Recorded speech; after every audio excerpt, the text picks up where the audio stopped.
ఒక చిన్న పట్టణం. అక్కడ ఒక వ్యక్తి ఉండేవాడు. పేరు బాలు. బాలు చాలా తెలివైనోడు. అంటే చదువులో కాదు, ఎలా పని చేయకుండా డబ్బు సంపాదించాలి అన్న విషయంలో. అతని లైఫ్లో ఒకే ఒక్క గోల్, కష్టపడకుండా కాస్త బాగా బ్రతకాలి. అతను చిన్నప్పటి నుంచే అలానే ఉండేవాడు. టీచర్ అడిగేది, ఎందుకు హోంవర్క్ చేయలేదు? బాలు, మేడం, నేను భవిష్యత్తులో పెద్ద మనిషిని అవ్వాలి, చిన్న పనులు చేయను. కాలం గడిచింది. బాలు పెద్దయ్యాడు. కాని ఆలోచన మాత్రం చిన్నదే. ఒకరోజు అతను నిర్ణయం తీసుకున్నాడు. ఇక ఉద్యోగం చేయను, బిజినెస్ మొదలు పెడతా. కాని ఏ బిజినెస్? అతను 3 దినాల్పాటు ఆలోచించాడు. చివరికి ఒక గొప్ప ఐడియా వచ్చేసింది.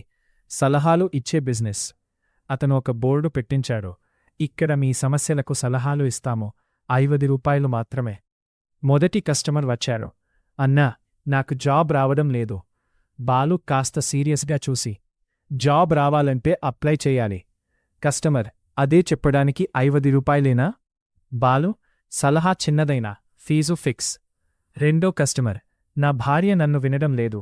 బాలు, మీరు కూడా వినకండి, బ్యాలెన్స్ అవుతుంది. 3 రోజుల్లోనే ఊరంతా ఫేమస్ అయ్యారు. కాని ఫేమస్ అవ్వడానికి కారణం, ఇవ్వడే ఫన్నీ సలహాలు ఇస్తారు. ఒకరోజు ఒక పెద్దాయన వచ్చారు. నాకొక పెద్ద సమస్య ఉంది.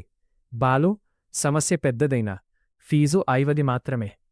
పెద్దాయన, నా కొడుకు రోజూ ఫోన్ మాత్రమే చూస్తాడు. బాలు, ఫోన్ తీసేయండి. పెద్దాయన, అది నేను ఆలోచించాను. బాలు, అయితే 50 రూపాయలు ఎందుకు ఇచ్చారు? అలా బాలు బిజినెస్ నడుస్తోంది. కాని ఒక్రోజు అతని ఫ్రెండ్ వచ్చాడు. పేరు శేఖర్. శేఖర్ చెప్పాడు, నువ్వు ఇలా చిన్న సలహాలతో డబ్బు సంపాదిస్తావా? బిగ్ ఐడియా చెబుతా విను. శేఖర్ ప్లాన్, నువ్వు జ్యోతిష్యుడిలా నటించు. ముందు వాళ్లే మాట్లాడేలా చెయ్యి. వాళ్ల సమస్య వాళ్లే చెప్తారు. నువ్వు చివరికి అవును అదే జరుగుతుంది అని చెప్పు. బాలుకి ఐడియా బాగా నచ్చింది. మరుసటి రోజు కొత్త బోర్డు పెట్టాడు. భవిష్యత్తు చెబుతాం, 4 రూపాయలు. మొదటి కస్టమర్, నా భవిష్యత్తు ఎలా ఉంటుంది? బాలు కళ్ళు మూసుకుని, మీరు ఇప్పుడు ఆలోచిస్తున్నారు. కస్టమర్, అవును. బాలు, మీరు కొంచెం టెన్షన్లో ఉన్నారు. కస్టమర్, అవును. బాలు, మీరు డబ్బు గురించి ఆలోచిస్తున్నారు. కస్టమర్, అవును. బాలు మనసులో, ఇది ఎవరికైనా సెట్ అవుతుంది. ఇలా రోజులు గడుస్తున్నాయి. డబ్బు కూడా బాగానే వాస్తోంది. ఒక్కరోజు పెద్ద ట్విస్ట్. ఊరిలోకి ఒక్క అసలు జ్యోతిష్యుడు వచ్చాడు. అతను బాలు దగ్గరకు వచ్చి, నువ్వు నిజంగా జ్యోతిష్యుడివా? బాలు, నేను మోడర్న్ జ్యోతిష్యుడు. అసలు జ్యోతిష్యుడు అన్నాడు.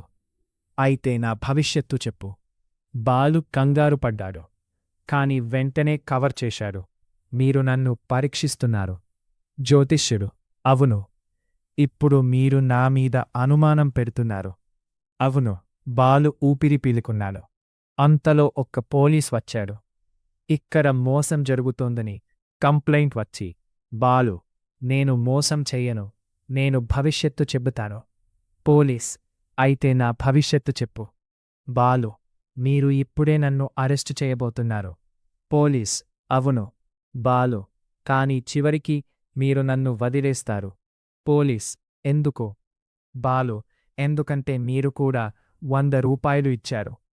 పోలీస్ నవ్వేశాడు. నువ్వు మోసగాడివి కాదు, కామెడీ పీస్వి. క్లైమాక్స్ బాలు గ్రహించాడు. నేను తెలివిగా కాదు, కామెడీగా బ్రతికితే చాలు. ఫైనల్ పంచ్, అతను కొత్త బోర్డు పెట్టాడు. ఇక్కడ సమస్యలు సాల్వ్ చేయం, కానీ నవ్విస్తాం. 20 రూపాయలు. జనం క్యూలో నిలబడ్డారు. బాలు, చూసారా, లైఫ్లో షార్ట్కట్ కాదు, షార్ట్ కామెడీ పనిచేస్తుంది.